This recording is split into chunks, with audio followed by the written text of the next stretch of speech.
축구란 땅 따먹기와 같다. 이런 이야기를 축구팬이라면 아마 한 번쯤 들어보셨을 겁니다. 그런데 상식적으로 돌을 쳐서 자신의 영역을 넓히고 그 크기로 경쟁하는 땅 따먹기와 공을 발로 차서 골대 넣는 방식으로 득점하고 승부를 가르는 축구는 게임의 룰이 달라도 너무나도 다르죠. 그렇지만 축구가 땅 따먹기와 같다는 이 표현 속에는 공간론이 추구하는 방향성이 그대로 녹아 있습니다. 규칙은 다르지만 축구에서 이기는 방법 역시 자세히 들여다보면 정해진 공간 내에서 상대보다 더 많은 영역을 차지한다는 점에서 땅 따먹기와 추구하는 바가 일맥상통하니까 말이죠. 우리는 지난 영상을 통해 공간을 이해하는 것이 왜 중요한지, 그리고 앞으로 다룰 공간론에서의 공간이란 과연 어떻게 규정되는 것인지 그에 대해서 이해했습니다. 그러면서 공간론에서 다루게 될 공간 개념의 3원칙에 관해서 약속하기도 했죠. 이번 영상에선 공간론이 가진 핵심 이념과 그를 통해 추구하는 방향성이 과연 무엇인지에 대해서 한번 이야기해보겠습니다. 기본적으로 공간론이 추구하는 핵심적인 목표는 상대보다 더 많은 영역을 차지하는 것입니다. 축구장의 규격은 한정되어 있습니다. 좌우 터치라인과 전후 골라인을 경계로 한 한정된 구역 내에서 경기가 진행되죠. 공간론의 기본적인 관념은 여기에서 더 많은 영역을 차지하는 쪽이 경기에서 이길 수 있다는 생각에서 시작합니다. 땅 따먹기가 처음에 금을 그리고 그 안에서 영역 다툼을 하듯 축구 역시 마찬가지라는 것이죠.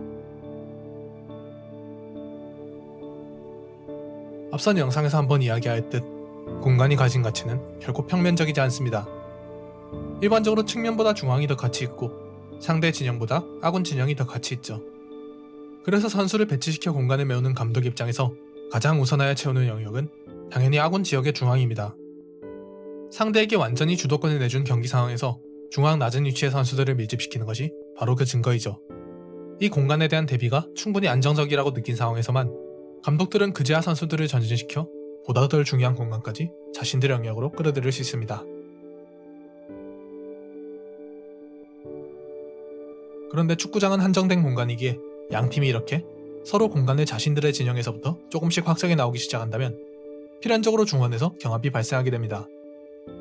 감독이 선수들을 어떻게 배치해 놓았나, 그래서 결론적으로 양 팀이 맞붙게 되는 최전선에서는 어떤 차이가 있느냐에 따라서 경합의 양상은 조금씩 다르겠지만 그 안에 담겨있는 의미는 항상 동일합니다. 누가 그 공간을 차지할 것인가, 여기에 대한 경합이죠.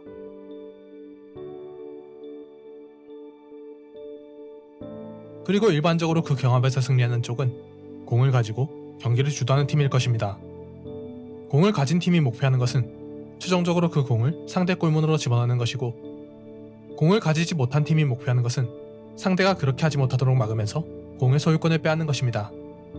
때문에 수비하는 팀은 물러서서 더 중요한 자신들의 진영에 더 많은 선수들을 투입하여 실점을 방지하려 할 것이고, 공격하는 팀은 여유가 있는 선수들을 전진시켜 그것을 돌파하려 하겠죠. 자연히 수비팀이 물러서고 공격팀이 전진하며 중원 공간이 공격팀의 소유가 됩니다. 공간론이 추구하는 목표는 그래서 달리 말하자면 지배와 점유에 대한 것입니다. 공을 더 많이 지배하는 쪽이 정해진 경기 시간 동안 더 많이 전진할 수 있고, 더 넓은 공간을 차지할 수 있으며 더 빈번한 기회를 맞이할 수 있고, 더 높은 확률로 득점할 수 있다는 기본적인 생각이죠.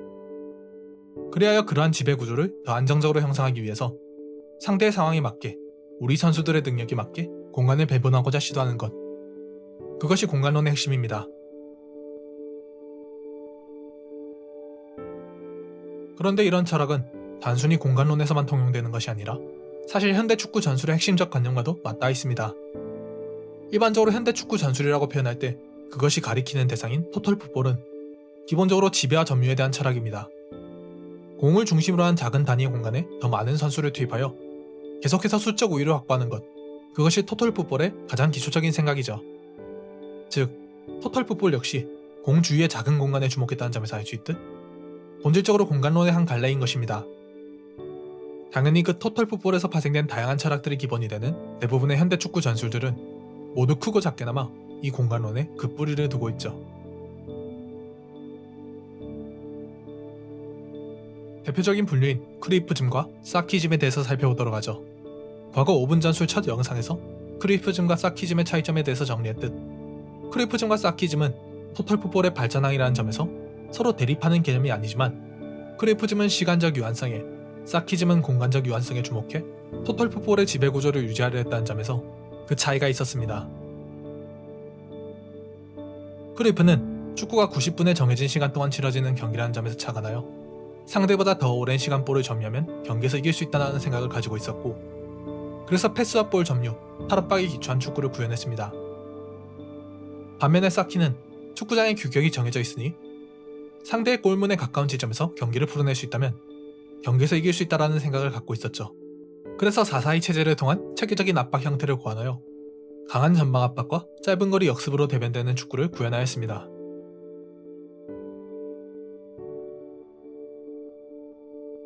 그런데 공간론의 관점에서 살펴보면 두 철학이 모두 추구하는 바는 결과적으로 같습니다. 크루이프의 점유 유지가 가진 철학의 본질은 결국 상대 진영 높은 위치에서 오랫동안 공소유권을 유지하겠다는 것이고, 이는 자연스레 상대보다 더 넓은 공간을 경기에서 확보할 수 있다는 것이죠. 사키의 높은 지역 강한 압박 철학의 본질 역시 마찬가지로 상대 진영 높은 위치에서 소유권을 확보하겠다는 것이고, 이를 통해서 상대보다 더 넓은 공간을 확보하겠다는 생각입니다. 결국 두 철학 모두 공간원의 관점에서 보면 동일하게 상대보다 더 넓은 공간을 확보하는 방식이라는 점에서 일맥상통하며, 단지 그 방법론에서 약간의 차이가 있을 뿐인 거죠.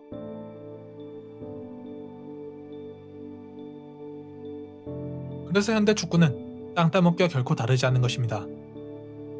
상대보다 더 넓은 공간을 어떻게 확보할 것인가, 여기에 대한 접근 방식에 대해서만 조금씩 차이가 있을 뿐이지, 대다수 감독들의 철학이 추구하는 것은 결국 상대보다 더 넓은 공간의 확보입니다. 더 넓은 공간을 차지하는 팀이 더 높은 확률로 경기에서 이긴다. 이 이념이 축구의 주류에 있는 한 공간론은 계속해서 현대 축구 전술의 핵심일 수밖에 없습니다. 축구를 이해하기 위해서 공간론을 빼놓아서는 안 될 가장 근본적인 이유겠죠.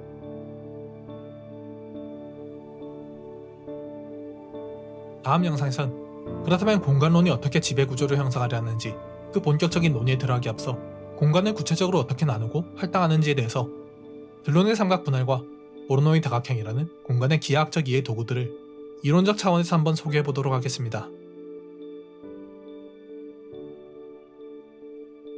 오늘 영상은 여기까지입니다. 영상이 유익하셨다면 좋아요와 구독, 알림 설정까지 부탁드립니다.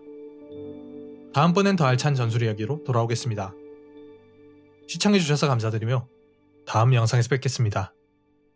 지금까지 유나이티드 읽어주는 남자 정준이었습니다.